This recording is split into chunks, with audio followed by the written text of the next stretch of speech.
Hello and welcome back to the channel.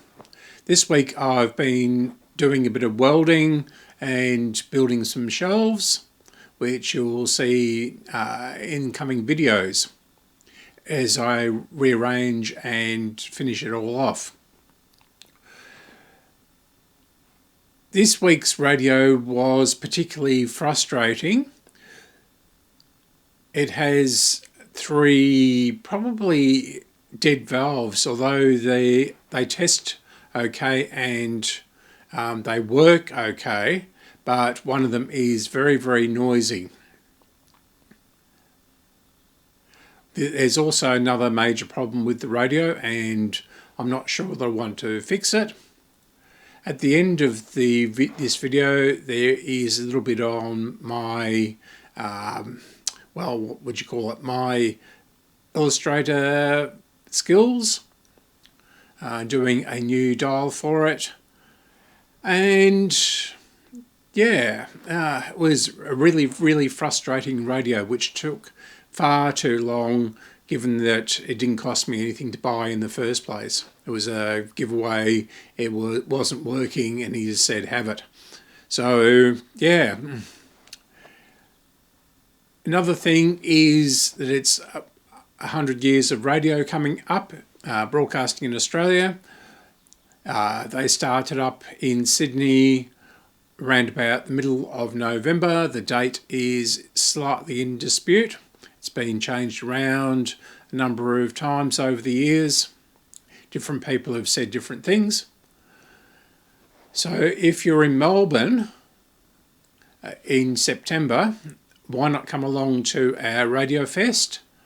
It's going to be big and it's only 3 weeks away, so I encourage you to turn up if you're in Melbourne at that time. So let's get into the video. Without further ado, here it is. Here is the circuit diagram out of silicon chip. Go away, camera. This is the circuit diagram out of silicon chip. It's much clearer than the one on Radio Museum. Over here we have our BM8 split into two. We have a 0.01 capacitor on the output of this here and goes straight into the speaker. We have a 0.01 here between the two, the cathode and the grid.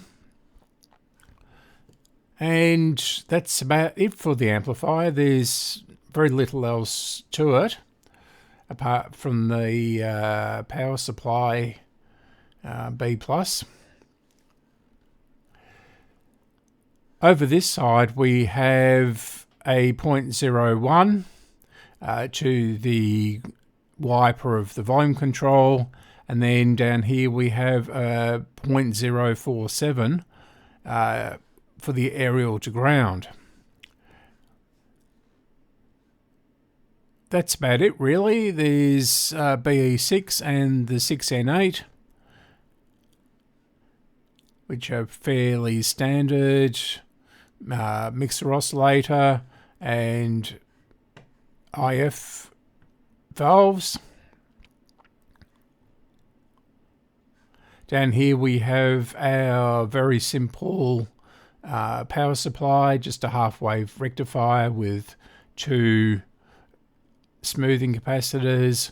We have a dropper resistor here, 2200 ohms at 2 watts.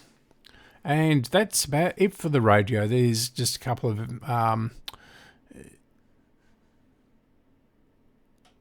resistors around to even things up, and yeah, there's very little to it. Okay, let's get into it. As I said in the introduction, I haven't actually plugged this in before. Well, I have plugged this in many years ago, and so I've just taken the back off of it. It's of course this American design with the loop antenna on the back of the looks pretty bad. This board is, yeah. Let's try the transformer first. So I'll put on the variac and the isolation transformer and run it through the dim bulb. Now I have no idea which is which on this, so we'll just turn this on and turn the variac to say 80 volts, and we'll see what we get. Why is that only showing 11 volts? Huh. Oh no, that's 71. 72. Now we'll turn the, move you over to the other camera.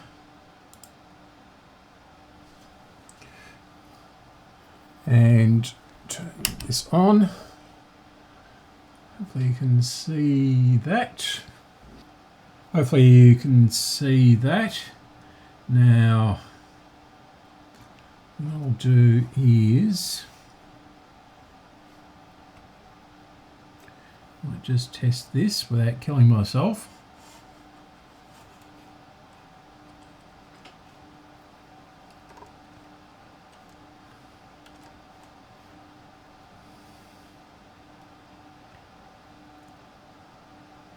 So that looks all right.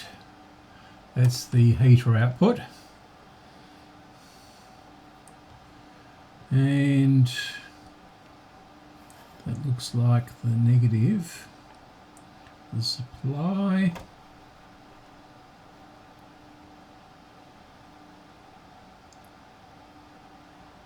$37 and $35. Okay, so it looks like the transformer is working.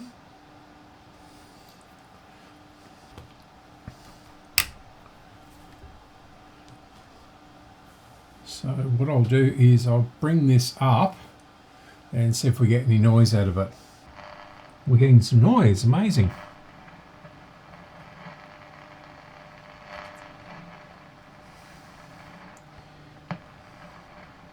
I think this might actually work.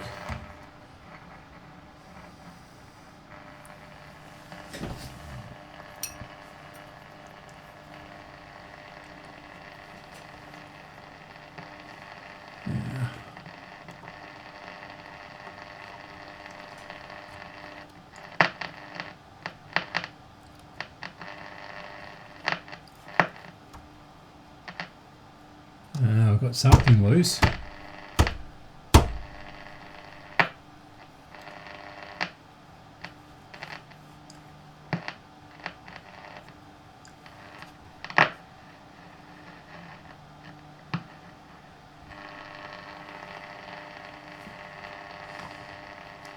Right, so the volume, the tuning control isn't going to work. It's too far gone. So we might have to just turn this down a bit.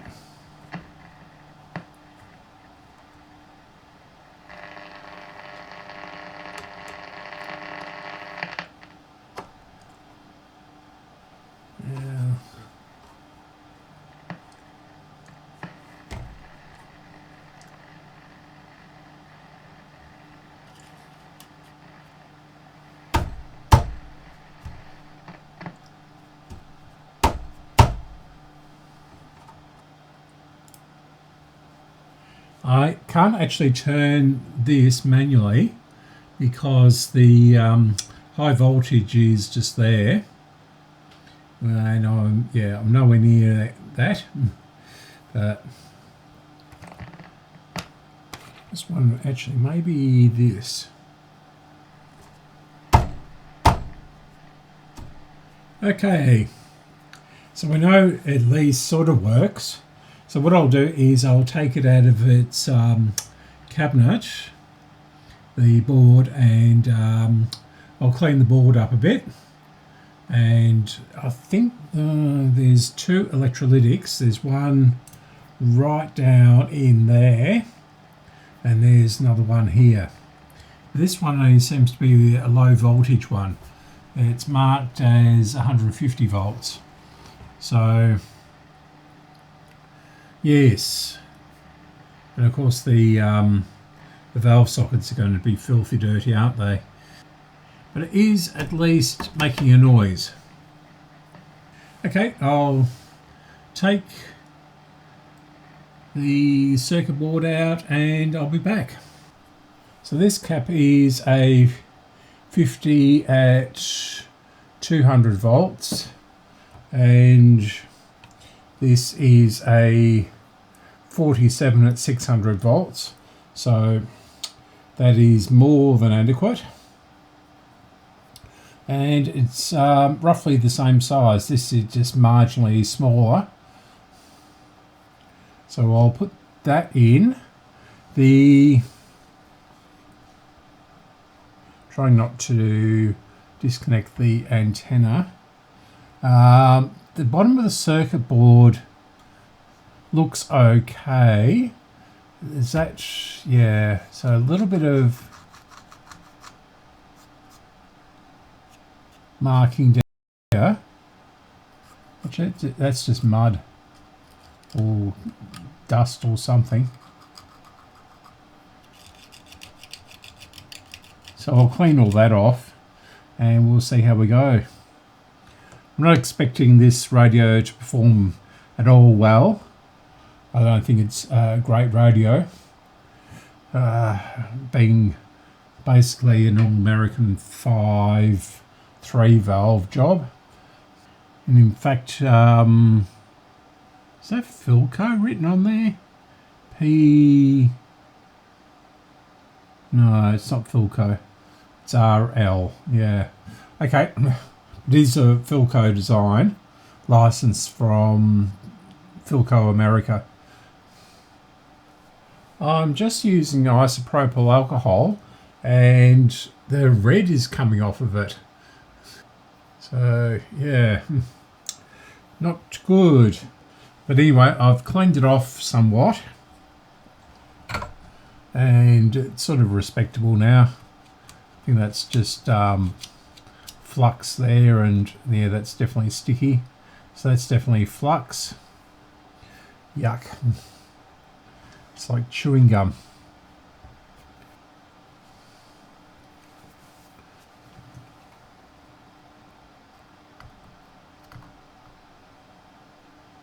Don't tell me these leads are too thick. I don't know.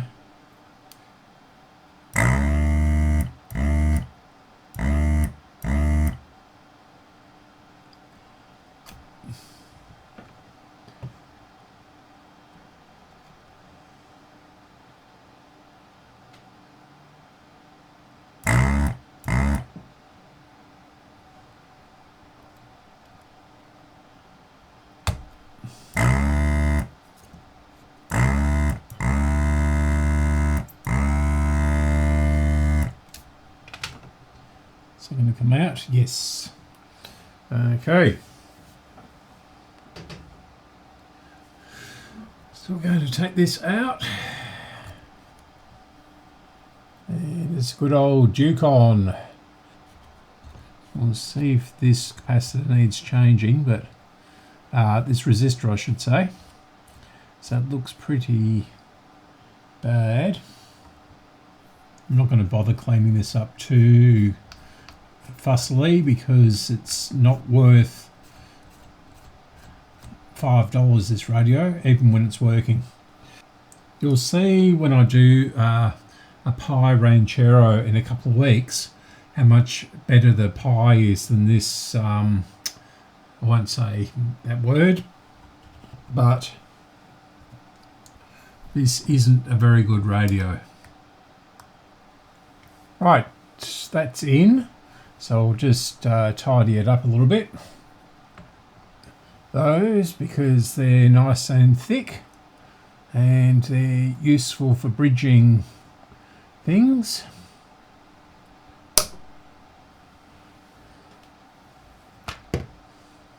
Okay, so let's try try turning it on and see if that's made any improvement. We should be able to get at least one station here, the racing station. So I'll bring the variac up. Oh, I've just noticed, I hadn't noticed this before, but this isn't very good.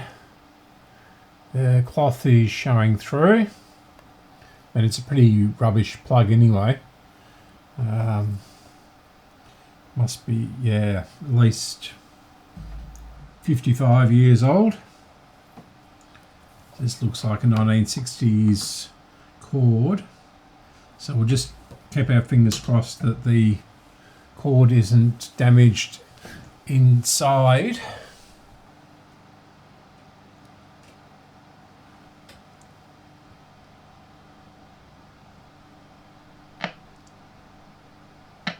Oh, we've got a really bad tuning capacitor here.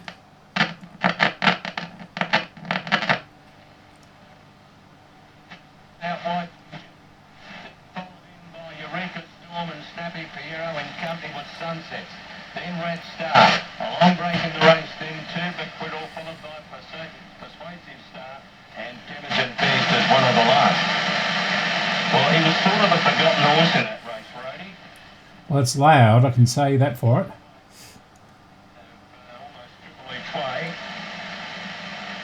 And he's won really, really well. Another winner for Geordie Charles. So 4 races down between the Geordie Charles and Ethan Brown show. Very tight for time, Nick, because they're getting close at stall, as you can see. 20 seconds officially until they're up at stall for the 4th. It is 8 to 14, 12.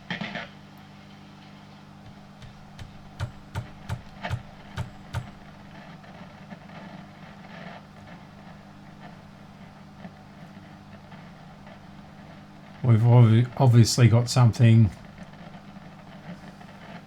not connecting properly. Okay, so we know it at least works, and that was only 150 volts too. Okay, so the next one I'm going to do is the other main filter cap. So it's down there, but I don't know what the value is. It's a 24. A 24 at 125 volts. So that should be easy. Okay, so I'll pause and do that.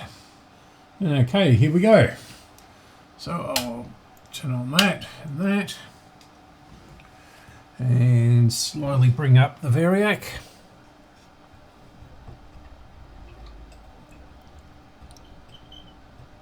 So that's 120 volts. Just wait for a second. Nothing is smoking.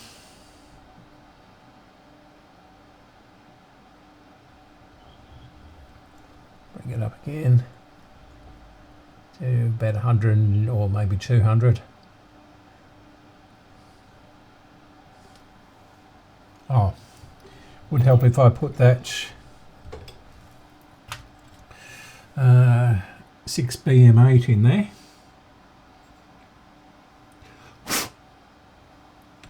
Which is rather muddy. Okay, we'll try again.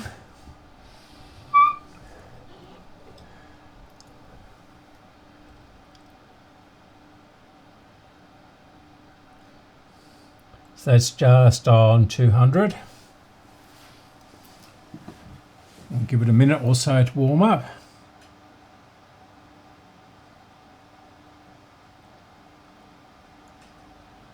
Doesn't seem to be any shorts or anything in it. And here it is. So we'll try tuning it. Just insulate myself with a bit of plastic or rag or something. This will do. Be very careful.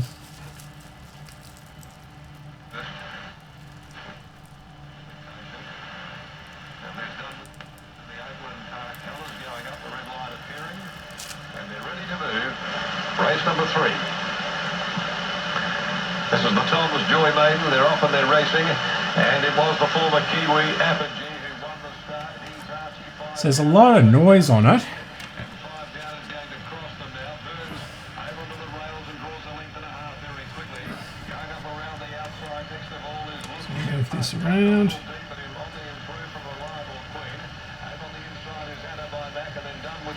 Close handy, a length and a half behind those to Bondi's Future Flirt a lot, and the tail ender is Secret She Keeps, and so in this order they come along the side of the track, and by the 700 mark it's 5 down that leads the way by a length over He's Archie, Apogee running third, Look Here Punt pulling its way around the outside, rides up there and is going comfortably, on its back is done with the blues between. Well, that certainly works. And by the cracker rails up, Inamore finds Right.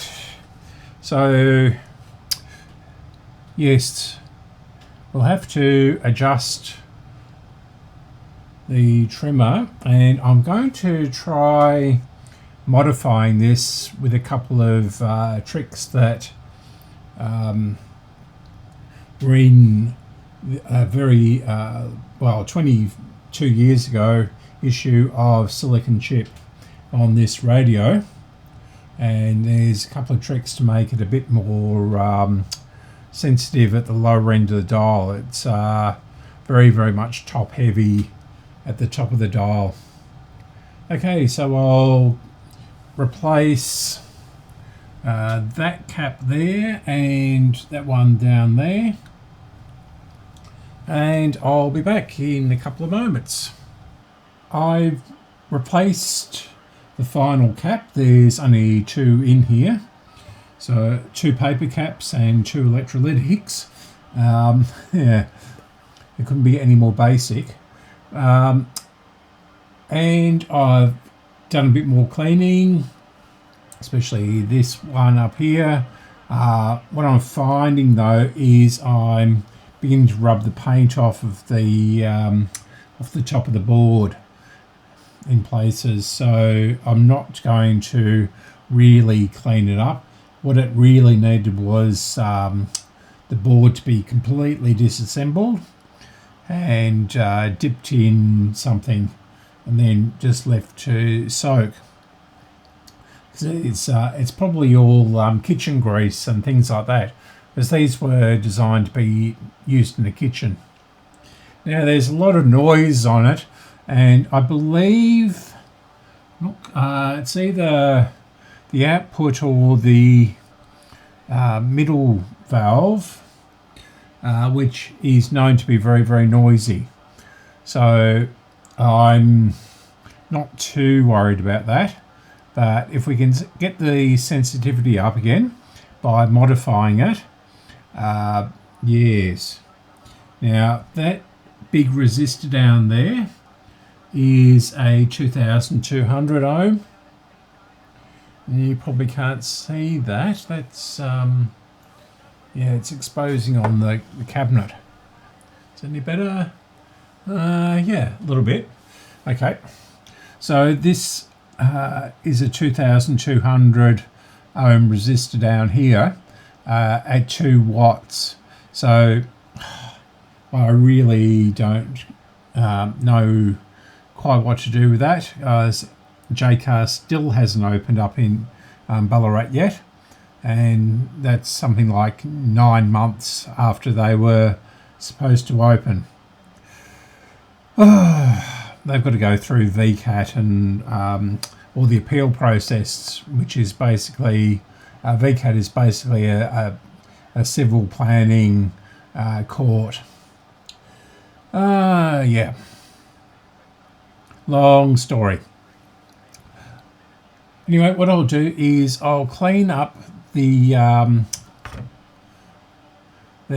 capacitor, and then I'll see if I can align it somewhat. So I'm sure it'll need an alignment.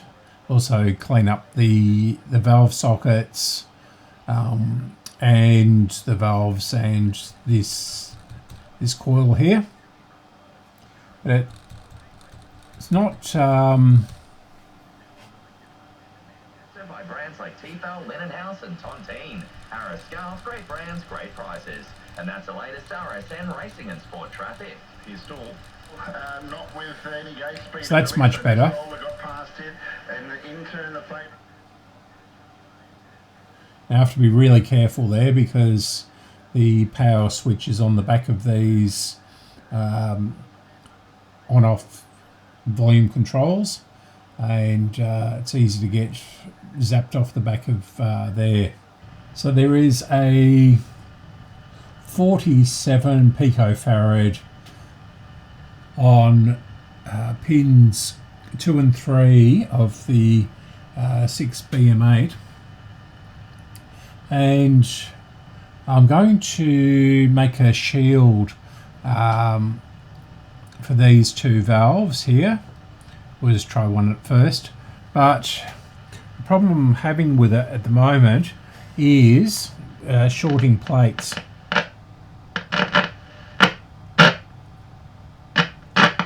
So the plates are shorting.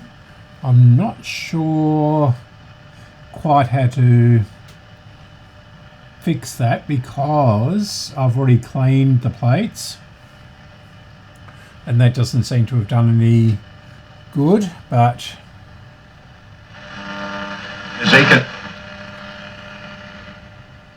and they don't seem to be bent in any way unless the non-moving plates are bent or something like that inside. I'm not sure how I'm going to fix that.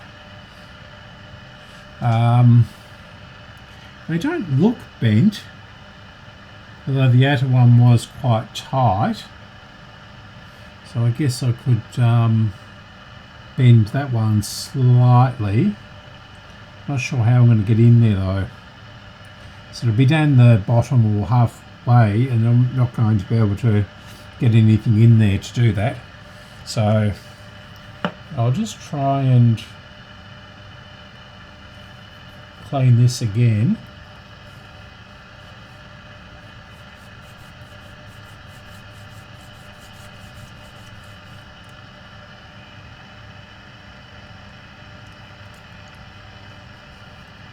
This end, because these are the tightest ones.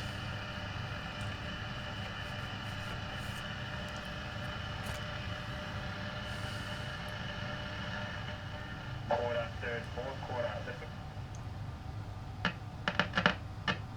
No.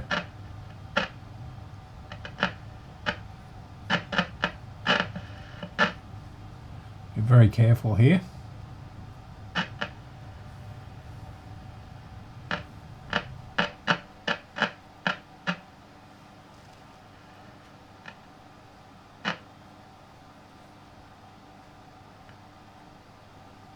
Where are they binding and shorting?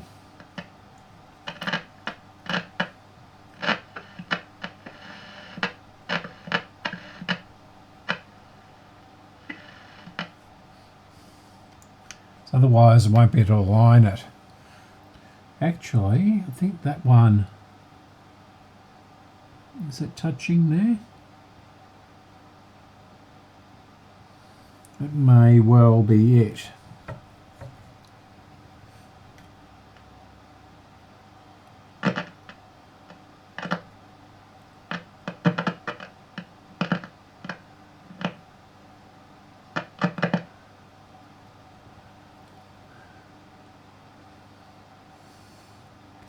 Now these are all touching.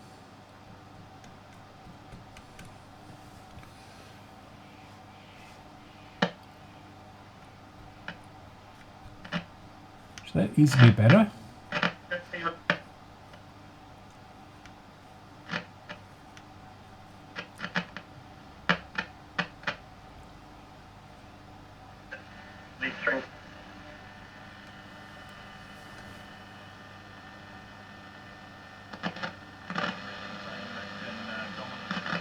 Man City, and that's the mighty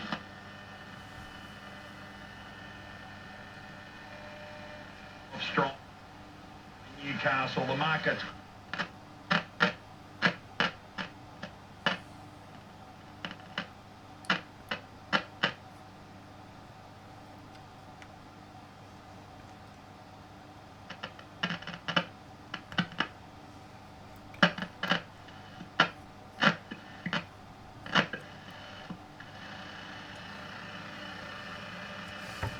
Sometimes spraying it in there will clear it up with contact cleaner.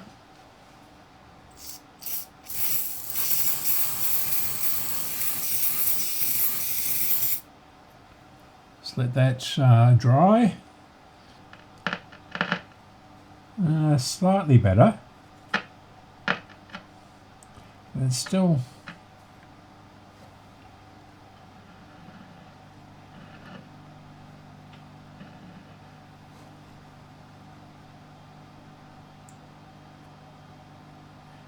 shorting.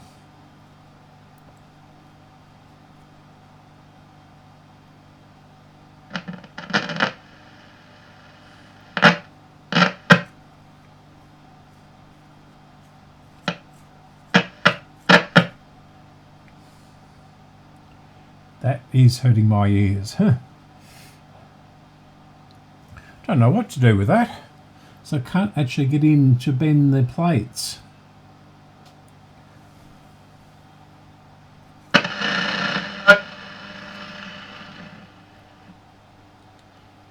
And of course the other dilemma is whether to take the speaker out of the cabinet because I don't know whether you can see that. Yeah. These clips, I don't want to break the posts, but these might come off a little bit easier. So I actually want to have a look at the speaker cone and clean the cabinet, which is absolutely disgusting. What I'll have to do is this will just come off. In fact, it is coming off. So I'm not too worried about this. Oh, it's actually a something or other. All-purpose arts, craft, hobbies, and something or other. Are they that cheap? Huh. Okay, that'll be it for today, as I have to go and make dinner. And I'll have a think about that and whether I can get those clips off without breaking the posts on for the speakers. Yeah, it's actually not too bad a colour really, a nice duck egg blue. Rightio, it's the next day and well, I sacrificed a can of beans, you can see that, and I'm going to cut it up and put it round this valve here and then earth this to the this can here, and we'll see if that increases the sensitivity at the lower end. But I still haven't thought too much about the tuning gang and its problems, so we'll battle on with the can of baked beans and we'll see how we go. So I do have some tin snips here, and we'll just there's the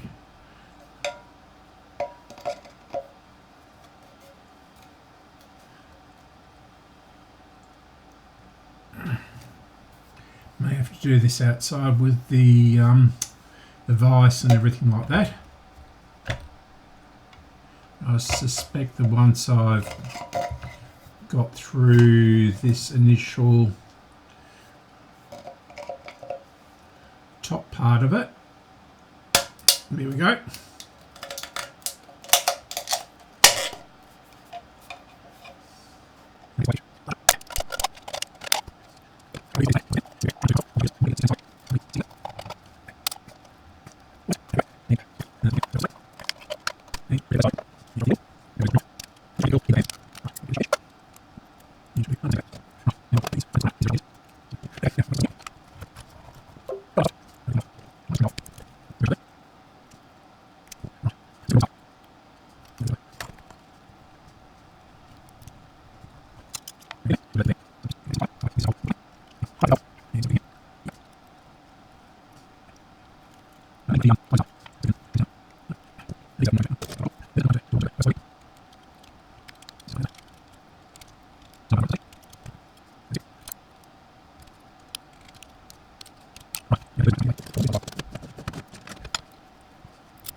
Right, so this is what it once looked like inside,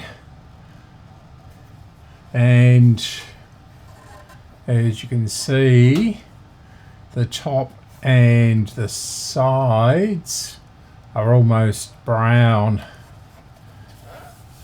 So I'd say that is sort of heat damage, but yeah, it's got a very nice gloss finish to it still, but it's pretty stained, and yeah, couldn't get that off with water. But the front has come up quite nicely. Now I thought I might have to paint this again. This is actually painted white. I'm not sure whether that is coming up white on your screen, but yeah. Now this badge here, that was red until I put it into the water, so that might need a bit of touching up. Down here I won't be able to do very much with it. I can obviously repaint the lettering onto there, but I really don't know. I don't even know that I paid for this. I think it might have been just chuck it in the back of the car and get rid of it sort of deal. But what I'm about to do is some wet and dry. So I'll just wet this. I don't have a squeezy bottle handy, so we'll just try. This is 1200 grit.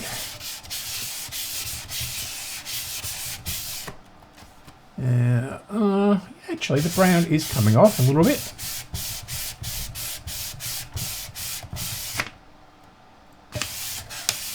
It's probably nicotine then. It might have been sun damage, in which case it would have gone right through, or fairly deep, but no, this is coming up quite. Okay, so that is coming off.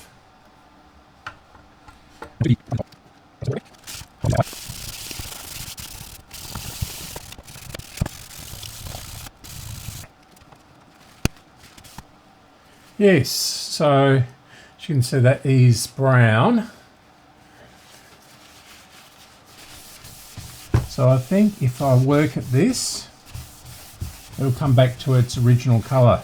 There is some damage along the front there and along the back, but the back doesn't matter so much.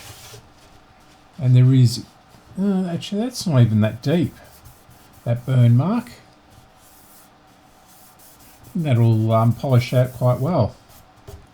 Right, the next thing that needs attention is the speaker, and as you can see, this cardboard surround has been pretty mouldy at some stage. So this must have been outside or in a very damp environment. It's also got a couple of little holes in it, so especially around there. So I'll fix that up. I'm not going to spend much time on it for obvious reasons. It's not that good.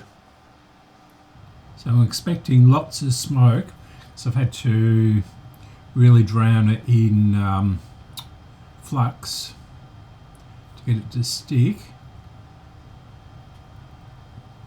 And I've got the soldering iron up pretty high. We'll see if that is done.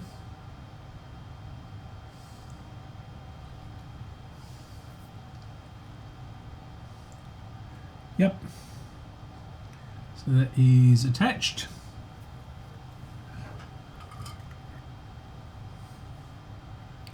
Next is to drill a very small hole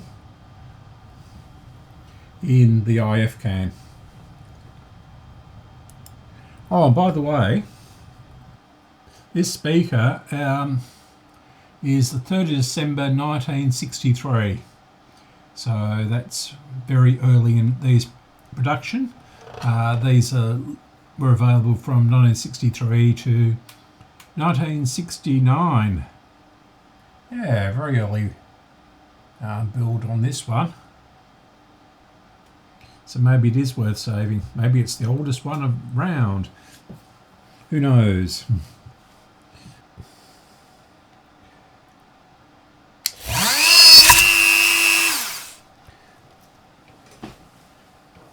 Rightio. Let's fire it up and we'll see how it's going. I've put this shield back on, and it's soldered. This wire is soldered to that. I've also, as you saw, drilled a bit of a hole in this can and stuck this screw on and soldered the wire to that screw. So that should be a fairly solid fit. I'll just turn everything on. Here we go. So it's down at around about 130 volts, just for testing. I'll bring it back up when I see there's no smoke.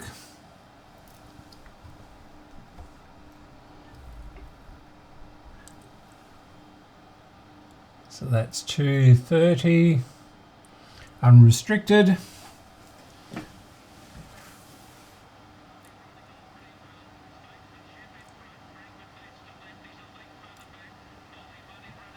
And it's working.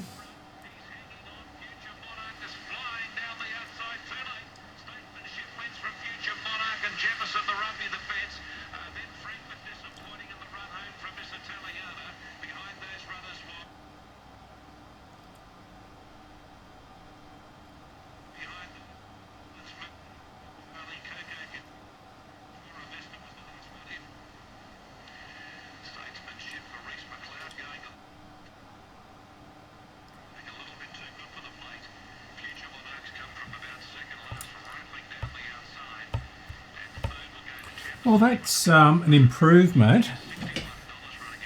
So it's not affected by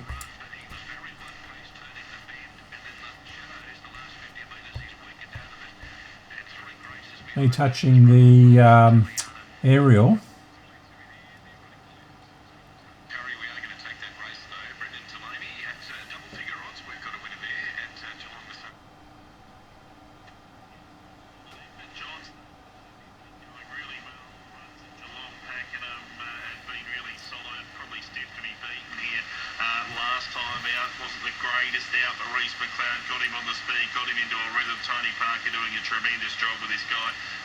Let's see if it still shorts. Probably will. Yep. Oh, I see. There is the screw that I lost. That's why. So we'll take this out.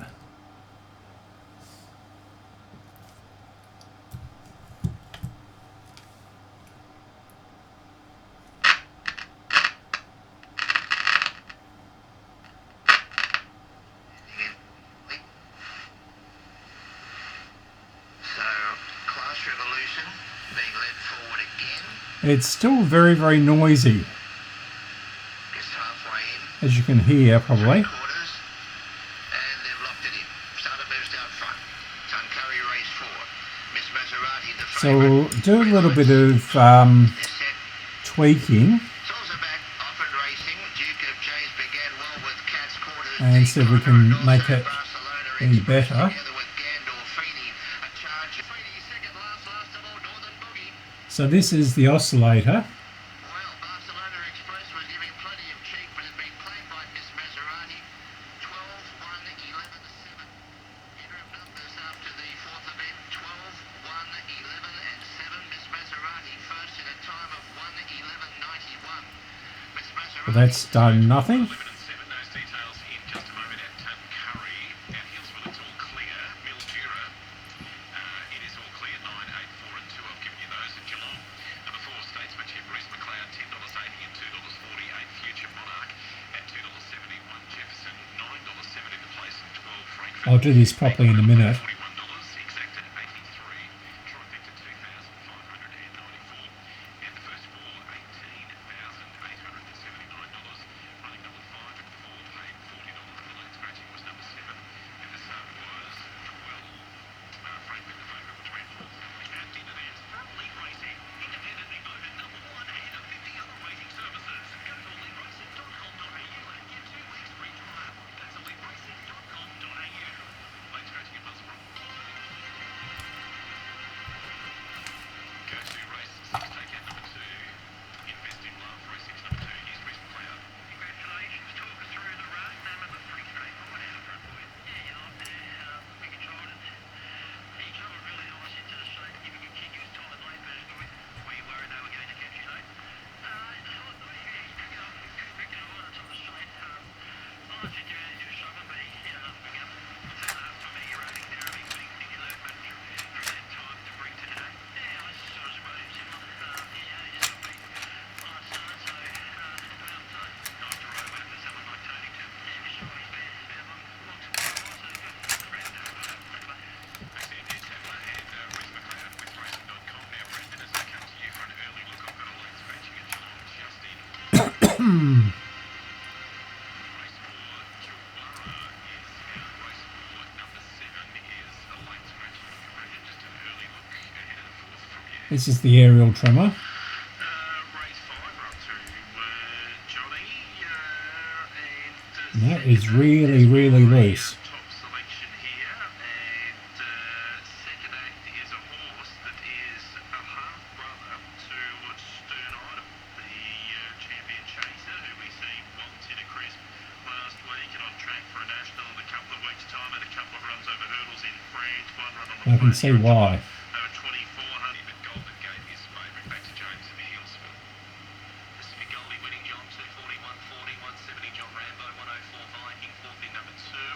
The Quinella 450, Exacta 690, Trifecta 1760. First 490, 690 in the running Dublin, $32. It was 5, 7, 4 and 2, 2.5, 1 and a quarter.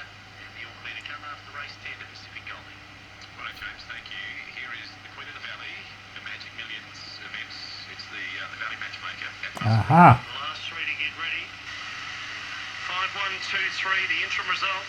5, 1, 2, Now, I don't know 3. why I'll it's see you very more shortly. sensitive We've got the when message this to get today. Race 5 at Geelong is due at 2:30 to 30. trimmer is right out. Take out number 8. Brendan's got a market for you. And don't forget, after race number 6, after race number 5, I'm sorry today, we will have a look at the 4 legs of the quaddie, starting at race 6 with Brendan. So be ready for that. We'll remind you again at the time, 22 past 2. Here's the market with Brendan's selections. Now, an RSN Racing and Sport market update. Right, I'm not having any joy with this tuning gang. And there's obviously a couple of bad valves in here. So I really don't know whether to continue this. This is a... oh, just noticed something. Is this the Arts and P sticker? Yes. So this is the very dirty Arts and P sticker from 1963. Yes, so I may invest in a complete set of valves. They tested okay on the tester, but I'm not so sure, given the crackling and going in and out. And the performance on this should be a little bit better than this, surely. I know it's a bad radio design, but it's, yeah, really the bottom of the market, this one. Oh dear. And I'll also probably try and get some new grommets for this. So this is the end of this video, and so here's our dial. I'll just bring the layers over to show you what I've done. This is the black background layer.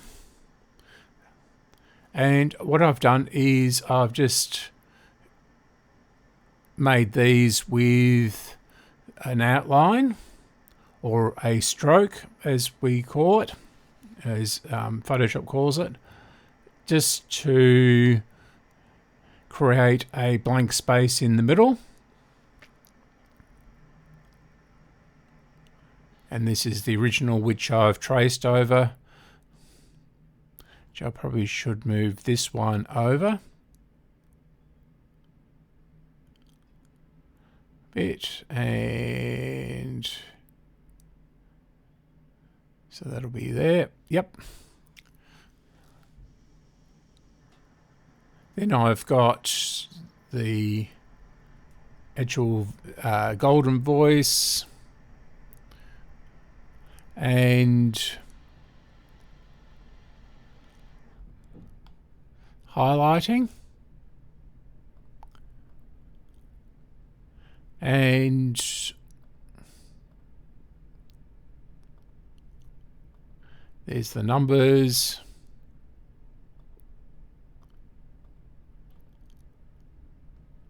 and this will be for the highlight down the bottom there. So if I turn on the background and turn off the original, it'll look like that. And hopefully when we print it out onto the gold paper, which I've bought, we'll have a replacement dial for it. Anyway, as I said, I'll sign off now, and I'll speak to you next week. Bye.